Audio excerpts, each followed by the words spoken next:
באושוויץ בירקנא ובשאר מחנויז באירופה.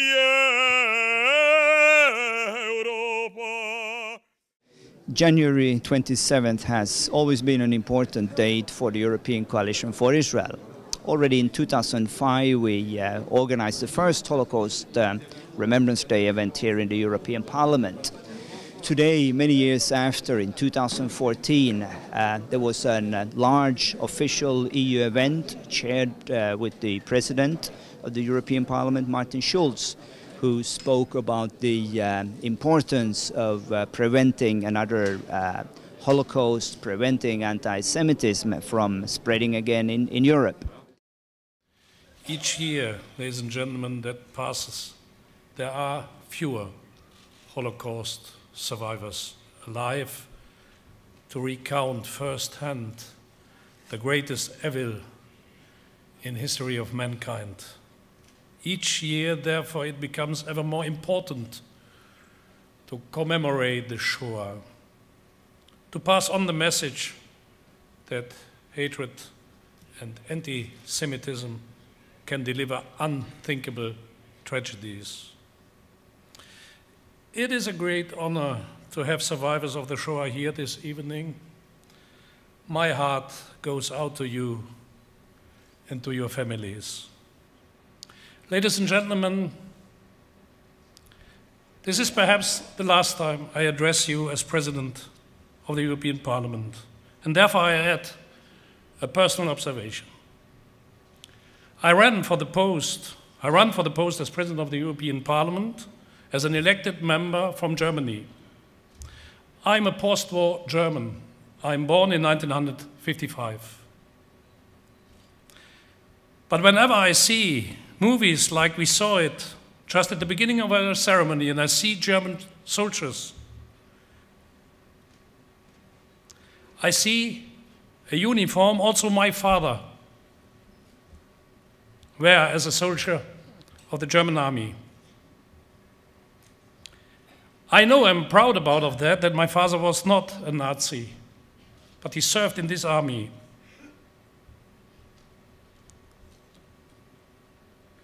I felt always, and I feel it today, and especially as President of the European Parliament, and as a German, that it is a specific responsibility of my generation, the post-war generation, to keep in mind that the atrocities and the crimes committed in the frame of the final solution were justified by a sentence in the name of the German nation, which is representing the German race. And our race is better than other ones, and therefore we have the right to kill other people. The next generation, my generation, has a responsibility and a duty because it happened in the name of the nation I represent here, and I'm proud that my generation and a lot of other generations of post-war Germany took the necessary consequences. Never again means never against nationalism, racism, xenophobia, hatred. On our duties about the Holocaust, we must remember it with reverence. We must make it sure that it's going to be taught to the new generations. Above anything else, we must not forget, as President Schulz said, what brought us here in the first place, the devastating wars of the first half of the last century, the deep rift of our continent, the losses, the pain, the lethal industry of death we saw on the film, not on the battlefield, but in terrifying cold blood in the Nazi camps. Men, women, and children were killed just because of who they were, or what their race was, and on what they believed in. 6 million victims were murdered just because they were born Jews. This is a truly dark page in the European history, one of our darkest indeed. We are not pretending it never happened. We are only making sure even remotely similar things will never have a chance to happen again. It is our duty to remember.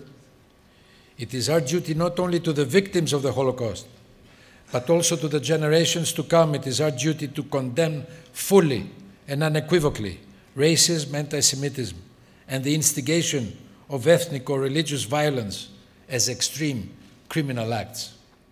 Anti-Semitism that allows anyone, anytime, anywhere to have a platform for expressing their hatred of the Jewish people. The legacy of the Shoah is that we must never be complacent towards these dangerous trends which threaten our democracies. I pledge to you, as President of the World Jewish Congress, that I will not be silent.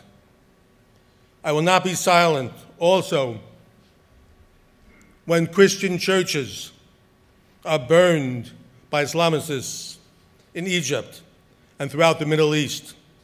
I will not be silent when 500,000 Christian Jews have been driven out of war-torn Syria only because of their religion. I will never be silent when the mullahs of Iraq brag about wiping Israel from the pages of the earth, of time, and their centrifuges continue to spin. A World Holocaust Day is meaningless if we only pay attention to the past and ignore the same problems that threaten us today. Please join me in a renewed commitment to make sure that all people, whether they're in the Middle East or right here in Europe, can live without fear. At the end of the day, we all want for the same thing. We want for our children can live safely and raise to their full potential. The ceremony of the Holocaust Remembrance Day is one of the most important events during the year in the European Parliament.